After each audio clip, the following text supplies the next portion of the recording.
सभ्यता संस्कृति को बढ़ावा दे रही है। हमें क्या करना होगा कि वो भारतीय संस्कृति सनातन धर्म के जो प्रति हम गौरव महसूस देखते करे? हैं, जो हम सुनते हैं, जो हम बोलते हैं, उसी का चिंतन होता है। जो हम चिंतन करते हैं, उसी का संकल्प बनता है। जो संकल्प बनता है, वैसी ही क्रियाएँ होती हैं। हमारा देखना, सुनना, बोलना सुधरना चाहिए। अगर देखना, सुनना, बोलना नहीं सुधरा, तो हमारा चिंतन जो होगा वो गलत होगा और गलत चिंतन में हमारा आहार और विहार दोनों गलत हो जाएगा। आहार मांस, मदिरा, अंडा ये सब खाना-पीना, अभक्ष्य पदार्थ, विहार पर स्त्री गमन करना, गंदे आचरण करना। ये कैसे हुआ? पहले देखा, सुना, बोला, चिंतन किया, संकल्प बना, क्रिया हुई। मूल से सुधार हो जाए। हम गंदी बातें देखें ना, गंदी बातें सुने ना, गंदी बातें बोले ना, तो हमारा चिंतन शास्त्र सम्मत होने लगे, तो संकल्प अच्छी क्रियाओं का बनेगा। अब गलत संकल्प बन रहा है और कलयुग भगवान की कृपा से वैसे ही सहयोग मिलता चला जा रहा है। ये दोस्ती करना कोई निषेध नहीं है, लेकिन दोस्ती को व्यभिचार रूप दे देना, गंदा आचरण रूप दे देना, ये तो कहीं हमने आज तक नहीं पढ़ा कि एक दोस्त दूसरे के जीवन का नाश करे। हम कह रहे कि बच्चे बच्चियां परस्पर दोस्ती करें, कोई निषेध नहीं है। एक स्कूल में जब पढ़ते तो बच्चियां भी पढ़ती थी, बच्चे भाई बहन की तरह खेलते कूदते स्कूल गए, पढ़ा लिखा, घर आ गए। आज का क्या चरित्र हो रहा है? देखना सुनना बोलना बिगड़ गया हमारा। हम बाहर का दृश्य देखने लगे, धर्म विरुद्ध आचरण, छोटे छोटे बच्चे, मन इंद्रियों पर काबू करने की बात तो बड़े बड़े साधकों में भी फिसलन होती है। वो तो जानते ही नहीं कि मन इंद्रियों को कैसे काबू किया जाता है।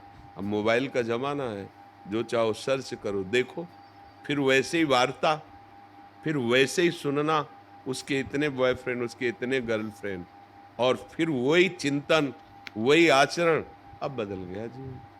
गंदा आहार, गंदा चिंतन, अब कभी सुधरने के चांस मुझे बिल्कुल नहीं दिखाई दे रहे। क्योंकि सुधरना तभी हो सकता है जब शास्त्र स्वाध्याय हो, सत्संग हो, अच्छे जनों का संग हो, हमारा चिंतन शास्त्र सम्मत, संत सम्मत हो, आचरण भागवतिक हो, व्यवहार में रहते हुए भी। अब उसे उपहास माना जाएगा। अगर बड़ा भाई घर में प्रवेश करता था और छोटे भाई की बहू सेवा में होती थी, ऐसे खास के, तो वो इतना किए हुए, उसका वस्त्र भी ना, हमने सुना है माता वगैरह से कि देखो, ये छोटे भाई की बहू है, कपड़ा भी नहीं छूना चाहिए, पाप लगता है। ऐसी शिक्षा जहाँ, वहाँ एक गर्लफ्रेंड बॉयफ्रेंड, वहाँ और एक चला है लिव इन रिलेशन। अब हम क्या इस पर बोले, क्या बोले? बोलने लायक नहीं रह गए, इस पर क्या बोले? जो हमारी धर्म की नींव है उसको तो नष्ट कर दिया गया। वर्ण संकरता बढ़ेगी, व्यभिचार बढ़ेगा, इंद्रियों का इस तरह से मनोरंजन। अब ब्याह होगा तो धैर्यवान हो पाएगा, ना पुरुष ना स्त्री, तो व्यभिचार प्रवृत्ति, पूरा परिवार नष्ट हो गया। उनको लगता है कि हमारा परिवार सज जाएगा, हम वो प्रेम विवाह कर लेंगे, हम ये कर लेंगे, वो कुछ नहीं, परिणाम देखना, कुछ नहीं, परिणाम देखना। परिणाम शब्द है नाश, क्लेश, अशांति, दुख, हानि, इसके सिवा नहीं। धर्म का मान नहीं हो रहा, धर्म शास्त्रों का स्वाध्याय नहीं हो रहा। अगर संत वाणी सुने भी तो क्यों में है। अरे बच्चा जैसे टीचर की बात मान करके ही सवाल हल करना सीख जाता है, ऐसे वचनम करिष्येतो में, आप जो बोल रहे हो मैं मानता हूं, और सिद्धांत के अनुसार शास्त्र सम्मत बात हम अगर स्वीकार करके चले तो वस्तु का अनुभव हो जाएगा। ये परमात्म ज्ञान, ये परमात्मा वस्तु ऐसी थोड़ी है कि बर्फी है, 100 ग्राम खरीदा, तुम्हें खवा दिया, तुम्हें अनुभव में आ गया। तो ये आचरण विहीनता, जो दृश्य हम देख रहे हैं, जो हम सुन रहे हैं, जो हम बोल रहे हैं, वही हमारा चिंतन बन रहा है। वही तो आज क्या देखा जा रहा है, क्या सुना जा रहा है, क्या बोला जा रहा है। ऐसे ही विपक्ष में भी मान लो जो स्त्री शरीर में है, वो भी सब भाव को देख रहे हैं, वो भी वैसी मानसिकता, क्योंकि मन बुद्धि तो रचना सबकी, शरीरों का निर्माण अलग अलग भले है, लेकिन है तो तत्व वही ना। तो वैसे ही आसुरी प्रवृत्ति बढ़ती चली जा रही। तो भाई इस पर तो तभी सुधार हो सकता है।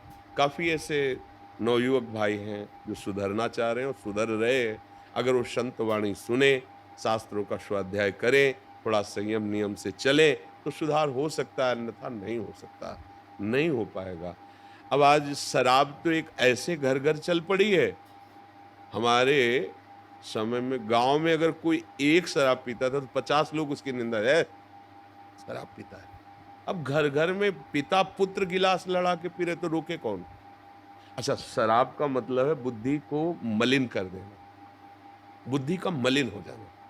सब कोई जानता है, ऐसा नहीं कि ना जानता हो। आप ठीक से ड्राइविंग नहीं कर सकते, आप घर में ठीक से व्यवहार नहीं कर सकते, आप ठीक निर्णय नहीं कर सकते, आपकी बुद्धि ऐसी हो जाती है। हमने तो मार्ग में देखा है, तो कई बार उदाहरण होता है कि एक नाली थी परिक्रमा मार्ग, तो वो बार-बार ऐसे सोच रहा था, तो खड़े होके लगा कि मतलब कोई जीव-जंतु है क्या, साँप वगैरह? तो वो देखा, बार-बार टाँग ऐसे उठाता, छोटी-सी नाली, और उसे लांघने की कोशिश करता, नहीं उसी में गिर गया। तब पता चला शराब पी है, इसलिए ऐसी हालत है। तो क्या वो आपको सुख पहुँचाएगी? इसके बाद जो हमारा निर्णय बुद्धि का मलिन निर्णय होता है, ये बड़े-बड़े हिंसा, बड़े-बड़े व्यभिचार, ये सब, ये तभी रुक सकते हैं जब धर्म से चला जाए। और आज धर्म का नाश करने वाली बातें हैं, धर्म पे चलने वाली बातें नहीं। नहीं, अगर हम अपना सँभलें, तो हम दूसरे को क्या सँभाल सकते हैं? तो ये सँभलना तभी हो सकता है जब हमें पता चले गलती को गलती माने तब।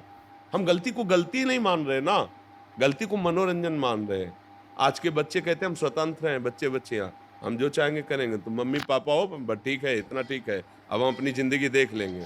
और फिर जब ज़िंदगी ऐसे गर्त में फँसती है, जहाँ फ़ोन से भी नहीं कह सकते, ऐसे गर्त में फँसती है कि बस उनको फिर एक ही रास्ता, बिना दूसरा कोई रास्ता नहीं रहता। इसलिए बहुत प्रार्थना है, मतलब आप नवयुवक हैं, ऐसी हमारी समाज सुरक्षा के लिए प्रश्न करते हैं, धन्यवाद है। पर हम खुद अब सुधरें और 4 जनों को सुधारने की भावना रखें। जब तक स्वयं नहीं सुधरा जाएगा तब तक बात नहीं। बकाया इस जगह हम दुखी हो जाते हैं, क्योंकि हमारी बात कितनी सुनोगे तुम?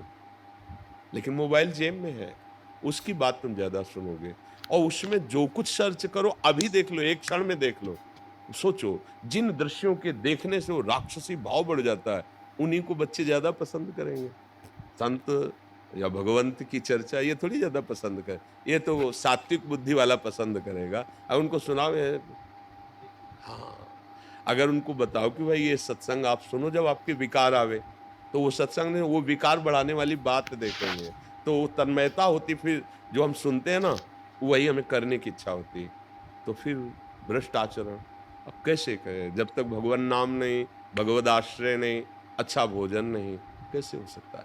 अब आप अच्छे भोजन में ले लीजिए घी दूध, अच्छे भोजन में कहा जाता है, दूध लोग ऐसे पैसे के लिए बनाते हैं कि उनसे खुद कहो कि अपने बच्चे को पिलाओ, जो तुम्हारा बच्चा है यही दूध पिलाओ जो तुम दूसरे को बेचने जा रहे हो। वो नहीं पिलाएगा, क्योंकि जानता है हमने ऐसे पदार्थ मिलाए जिनमें आंतें खराब हो जाएंगी बच्चे को जीवन, और दूसरे का बच्चा वही दूध तुम बेचने जा रहे हो।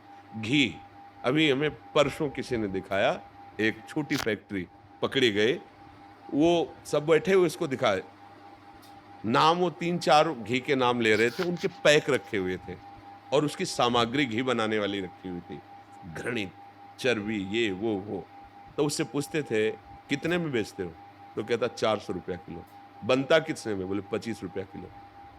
25 रुपया किलो की लागत से घी बना के 400 रुपया किलो दुकान में दे रहा, वो 600 को बेच रहा। लेकिन कितने के धर्म भ्रष्ट होंगे, कितने के रोग शरीर में बढ़ेंगे, वो नहीं सोच रहा है। जिसकी बुद्धि में धन की प्रधानता हो गई है, भोग की प्रधानता हो गई, वो राक्षस हो जाता है, वो नहीं समझ पाता। अरे छोटे छोटे बच्चे दूध पिएंगे, मान लो कोई एक सहज आदमी है जिसके पास बहुत पैसा नहीं, तो आधा किलो 1 किलो की पैकेट ही तो लेगा घी की, कि रोटी में चुपर लेंगे। क्या चुपर के खा रहा है? वो जहर खा रहा है, अपवित्र, जिसके लिए विधर्मियों ने तलवार की नोक पर कि इसे ग्रहण करो तो गर्दन कटवा ली, लेकिन जवान पे नहीं रखा, वो पैसा लेके खरीद के खा रहे हैं।